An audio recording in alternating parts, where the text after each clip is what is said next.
ఏపీలో వైసీపీ నేతలను పోలీసులు హౌస్ అరెస్ట్ చేస్తున్నారు. గన్నవరం మాజీ ఎమ్మెల్యే వల్లభనేని వంశీ అరెస్టుతో అప్రమత్తమైన పోలీసులు వైసీపీ నేతలను ముందస్తుగా కట్టడి చేస్తున్నారు. ఈ క్రమంలోనే మచిలీపట్నంలో మాజీ మంత్రి పేర్ని నాని నివాసం వద్ద పోలీసులు భారీగా మోహరించారు. వంశీ అరెస్టు నేపథ్యంలో ఎలాంటి అవాంఛనీయ ఘటనలు చోటు చేసుకోకుండా పోలీసులు చర్యలు చేపట్టారు.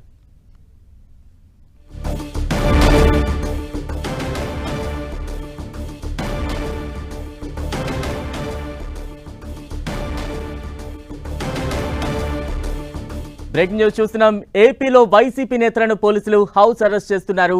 గన్నవరం మాజీ ఎమ్మెల్యే వల్లభనేని వంశీ అరెస్టుతో అప్రమత్తమైన పోలీసులు వైసీపీ నేతలను ముందస్తుగా కట్టడి చేస్తున్నారు. ఈ క్రమంలోనే మచిలీపట్నంలో మాజీ మంత్రి పేర్ని నాని నివాసం వద్ద పోలీసులు భారీగా మోహరించారు. వంశీ అరెస్టు నేపథ్యంలో ఎలాంటి అవాంఛనీయ ఘటనలు చోటు చేసుకోకుండా పోలీసులు ముందస్తు చర్యలు చేపట్టారు. బ్రేకింగ్ న్యూస్ చూస్తూ ఉన్నాం. ఏపీలో వైసీపీ నేతలను పోలీసులు ఎక్కడికక్కడ హౌస్ అరెస్టులు చేస్తూ ఉన్నారు. గన్నవరం మాజీ ఎమ్మెల్యే వల్లభనేని వంశీ అరెస్టుతో అప్రమత్తమైన పోలీసులు వైసీపీ నేతలను ముందస్తుగానే కట్టడి చేస్తూ ఉన్నారు. ఈ క్రమంలోనే మచిలీపట్నంలో మాజీ మంత్రి పేర్ని నాని నివాసం వద్ద కూడా పోలీసులు భారీగా మోహరించారు. వంశీ అరెస్టు నేపథ్యంలో ఎటువంటి అవాంఛనీయ ఘటనలు చోటు చేసుకోకుండా ముందస్తుగా పోలీసులు అన్ని చర్యలు చేపడుతూ ఉన్నారు. ప్రస్తుతం దానికి సంబంధించిన విజువల్స్ మనం చూస్తూ ఉన్నాం. మాజీ మంత్రి పేర్ని నానితో పోలీసులు మాట్లాడుతూ ఉన్నారు. ఎక్కడికక్కడ వైసీపీ శ్రేణులను ముందస్తుగా కట్టడి చేస్తున్న చర్యల్లో భాగంగానే మచిలీపట్నంలో మాజీ మంత్రి పేర్ని నాని నివాసం వద్ద కూడా పోలీసులు చేరుకున్నారు, బందోబస్తు చేపట్టారు. ఎటువంటి అవాంఛనీయ ఘటనలు చోటు చేసుకోకుండానే ముందస్తుగానే పోలీసులు ఇటువంటి చర్యలు చేపడుతూ ఉన్నారు.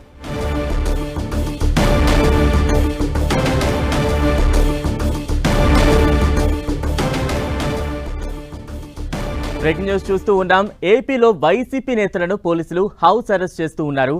గన్నవరం మాజీ ఎమ్మెల్యే వల్లభనేని వంశీ అరెస్టుతో పోలీసులు ఒక్కసారిగా అప్రమత్తమయ్యారు. వైసీపీ నేతలను ముందస్తుగా కట్టడి చేస్తూ ఉన్నారు. ఇక తాజా అప్డేట్స్ అందించేందుకు మా ప్రతినిధి జయరాజ్ సిద్ధంగా ఉన్నారు. జయరాజ్. బలరాం మాజీ ఎమ్మెల్యే వల్లభనేని వంశీని అరెస్ట్ చేసినటువంటి నేపథ్యంలో ఒకవైపు పోలీస్ అలర్ట్ అయింది, మరొక వైపు వైసీపీ శ్రేణులు కూడా అప్రమత్తమైనటువంటి పరిస్థితి. దీంతో ఎక్కడికక్కడ వైసీపీ నాయకుల్ని పోలీసులు హౌస్ అరెస్ట్ చేస్తున్నారు. శాంతి భద్రతలకు ఎలాంటి ఇబ్బందికరమైన పరిస్థితులు లేకుండా ఉండటం కోసం వైసీపీ నేతల ఇళ్ల దగ్గర పోలీసులు పహారా కాస్తా ఉన్నారు. మచిలీపట్నంలో మాజీ మంత్రి పేర్ని నాని ఇంటి దగ్గర పోలీసులు బలగాలు మోహరించే ఆయన బయటికి రాకుండా హౌస్ అరెస్ట్ చేశారు. అదేవిధంగా వేరు ప్రాంతాల్లో వైసీపీ సీనియర్ నాయకులు ఎవరెవరైతే ఉన్నారో వారందరూ ఇళ్ల దగ్గర కూడా పోలీసు పహారా కాస్తా ఉన్నారు. ఒకవైపు విజయవాడలో గుండదల్లో ఉన్నటువంటి దేవినేని అవినాష్ ఇంటి దగ్గర కూడా పోలీసు బలగాలు మోహరించున్నటువంటి పరిస్థితి. మొత్తం మీద చూస్తే వల్లభనేని వంశీని పోలీసులు ప్రభుత్వం అక్రమంగా అరెస్టు చేసిందని చెప్పేసి వైసీపీ కూడా ప్రకటించినటువంటి పరిస్థితి ఉంది. వల్లభనేని వంశీకి ఎలాంటి సంబంధం లేని కేసుల్లో అక్రమ కేసులు బనాయించారు, అకారణంగా వల్లభనేని వంశీని అరెస్టు చేశారని చెప్పేసి వైసీపీ ట్విట్టర్ ద్వారా తన అభిప్రాయాన్ని వ్యక్తం చేసింది. ఇదే విధానం అక్రమ కేసులు బనాయిస్తున్నారు వైసీపీ శ్రేణులన్నీ కూడా. అన్ని ప్రాంతాల్లో కూడా ఇప్పటికే కక్ష సాధింపు ధోరణిని ఎన్డీఏ ప్రభుత్వం కొనసాగిస్తుందని చెప్పినటువంటి నేపథ్యంలో ఈరోజు వల్లభనేని వంశీని హైదరాబాద్లో అరెస్ట్ చేశారు. మరికొద్దిసేపట్లోనే విజయవాడ తీసుకొస్తున్నారు, పడమట పోలీస్ స్టేషన్ తీసుకెళ్తారు. అక్కడ విచారణ చేసిన తర్వాత కోర్టు ముందు ప్రవేశపెడతారు. అయితే ఇలాంటి పరిస్థితుల్లో వల్లభనేని వంశీ అరెస్ట్ నేపథ్యం పోలీసులంతా కూడా రాష్ట్ర వ్యాప్తంగా అప్రమత్తం ప్రకటించారు. ఎక్కడైతే వైసీపీ నాయకులు ఉన్నారో వారి ఇళ్ల దగ్గర పోలీసు బలగాలన్నీ కూడా మోహరించాయి. అక్కడ అవాంఛనీయ సంఘటనలు జరగకుండా ముందస్తు జాగ్రత్తగా పోలీసు బలగాలన్నీ కూడా అన్ని ప్రాంతాల్లో కూడా తగు జాగ్రత్త చర్యలు చేపడుతున్నాయి. జయరాజ్, అంటే ముందస్తు అరెస్టులు చేపడుతుండటంతో వైసీపీ శ్రేణుల నుంచి ఎటువంటి రియాక్షన్స్ వస్తూ ఉన్నాయి? ముఖ్య నేతలు ఏ రకంగా స్పందిస్తూ ఉన్నారు? బలరాం, ఇప్పటికే వైసీపీ తన అధికారిక ట్విట్టర్ ఖాతా ద్వారా ప్రకటించింది, వల్లభనేని వంశీ అక్రమంగా ఆయన్ని అరెస్ట్ చేశారు, ఏ విధమైన ముందస్తు సమాచారం లేకుండా లేని కేసును సృష్టించి లేని కేసును బనాయించి తనని అరెస్ట్ చేశారు. ఆ టీడీపీ కార్యాలయం సంబంధించి దాని మీద దాడి సంబంధించిన విషయంలో వల్లభనేని వంశీకి ఎలాంటి సంబంధం లేదు, అయినప్పుడు కూడా ఆయన 71వ నిందితుడిగా పేర్కొన్నారు. అదేవిధంగా యశ్వంత్ అనేటటువంటి వ్యక్తి తను ఇచ్చినటువంటి ఫిర్యాదును కూడా ఉపసంహరించుకున్నాడు. అయినప్పుడు కూడా అకారణంగా ఒక అక్రమ కేసుని వల్లభనేని వంశీ పైన పోలీసులు బనాయించారని చెప్పి మన ట్విట్టర్ ఖాతా ద్వారా వైసీపీ ఇప్పటికే తన అభిప్రాయాన్ని వ్యక్తం చేసింది. అయితే ఎన్డీఏ ప్రభుత్వం వచ్చినప్పుడు కూడా వైసీపీ క్యాడర్ని వైసీపీ నాయకత్వాన్ని టార్గెట్గా చేసుకుంది, అక్రమ కేసులు బనాయిస్తూ ఉంది. దీన్ని తగిన విధంగా న్యాయ పోరాటం ద్వారా సమర్థంగా ఎదుర్కొంటామని చెప్పారు. 3 రోజుల క్రితం వైఎస్ జగన్మోహన్ రెడ్డి కూడా నాయకులు కార్యకర్తల సమావేశంలో కూడా పెట్టారు. కేసులు పెట్టొచ్చు, వాటిని సమర్థంగా ఎదుర్కొంటాం, అందరికీ అందుబాటులో ఉంటారు, అందరికీ అండగా ఉంటాము, కేసుల గురించి భయపడొద్దు, ప్రభుత్వం చేస్తున్న ప్రజా వ్యతిరేక విధానాల పట్ల పోరాట పదంలో ముందుకెళ్దామని చెప్పేసి ప్రకటించినటువంటి నేపథ్యం ఉంది.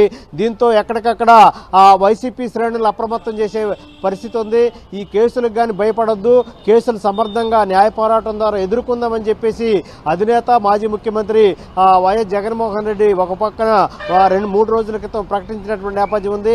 ఈ పరిస్థితుల్లో ఈ రోజు వల్లభనేని వంశీ అరెస్టును కూడా ఖండించింది. అక్రమంగా కేసులు పెట్టారు, అక్రమంగా అరెస్ట్ చేశారని చెప్పేసి వైసీపీ శ్రేణులు కూడా దీనికి సంబంధించిన వారి స్పందన ఏ విధంగా ఉంది బలరాం? జయరాజ్, అంటే మరోవైపు గన్నవరంలో ఎటువంటి సిచ్యువేషన్స్ ఉన్నాయి, అక్కడ ఎటువంటి భద్రత చేపడుతూ ఉన్నారు, మరోవైపు వల్లభనేని వంశీ అరెస్టుతో వైసీపీలో కొంత ఆందోళన కూడా మనం చూస్తూ ఉన్నాం. ఇటువంటి అరెస్టులు మరింత పెరిగే అవకాశం ఉందా? బలరాం, ఎక్కడ ఏ విధమైనటువంటి అవాంఛనీయమైన సంఘటనలు జరగకుండా పోలీసు బలగాలు ఈరోజు తెల్లవారుజాము నుంచే ఎక్కడెక్కడైతే అల్లర్లు జరిగే అవకాశం ఉంటుందో ఆ ప్రాంతాలంతా కూడా పూర్తిగా మోహరించినటువంటి పరిస్థితి. ముఖ్యంగా వల్లభనేని వంశీ ఎన్నికలు అయిపోయిన తర్వాత గన్నవరంతో ఏమాత్రం సంబంధం లేకుండా ఉంటున్నారు. అక్కడ కార్యాలయాన్ని కూడా తీసేశారు. అక్కడ గన్నవరంలో ఉండే పరిస్థితి లేదు. ఆయన గన్నవరంలో ఇప్పటి వరకు కూడా లేకుండా ఉన్నారు. ఆయన హైదరాబాద్, అమెరికా వెళ్ళారు, ఆ తర్వాత హైదరాబాద్ వచ్చి ఉంటున్నారు. ఈరోజు అరెస్ట్ కూడా హైదరాబాద్లో చేశారు. అయినప్పటికీ కూడా గన్నవరంలో వైసీపీ శ్రేణులు వంశీ అనుచరులు ఆందోళన కార్యక్రమాలు చేపడతారనేటటువంటి సమాచారం ఉండటంతో అక్కడ 144 సెక్షన్ విధించారు. పోలీసు బలగాలన్నీ కూడా మోహరించినటువంటి పరిస్థితి ఉంది. ఎక్కడ ఏ విధమైన అవాంఛనీయ సంఘటనలు జరిగినా చట్ట ప్రకారం కఠినమైన చర్యలు తీసుకుంటామని చెప్పి ముందస్తుగానే గన్నవరంలో పోలీసులు ప్రకటించినటువంటి నేపథ్యంలో గన్నవరంలో ఎక్కడికక్కడ పోలీసు బలగాలు మోహరించి ఎక్కడ ఏ విధమైన అవాంఛనీయమైన సంఘటనలు జరగకుండా ముందు నుంచి కూడా ఈరోజు తెల్లవారుజాము నుంచి కూడా పోలీసులు అన్ని ప్రాంతాల్లో కూడా మోహరింపు చర్యలు చేపట్టారు. మరొకవైపు ఇటు విజయవాడ, అటు మచిలీపట్నంలో కూడా వైసీపీ నాయకులు, సీనియర్ నాయకులు ఎవరైతే ఉన్నారో వారు ఉన్నటువంటి ప్రాంతంలో పూర్తిగా పోలీసు బలగాలు మోహరించే అటు పేర్ని నాన్ని హౌస్ అరెస్ట్ చేశారు, ఇటు దేవినేని అవినేష్ కూడా హౌస్ అరెస్ట్ చేశారు. వారు ఎక్కడ కూడా బయటకు రాకుండా, అదేవిధంగా మల్లాది విష్ణు ఇంటి దగ్గర కూడా పోలీసు బలగాలు మోహరించి ఉన్నటువంటి పరిస్థితి.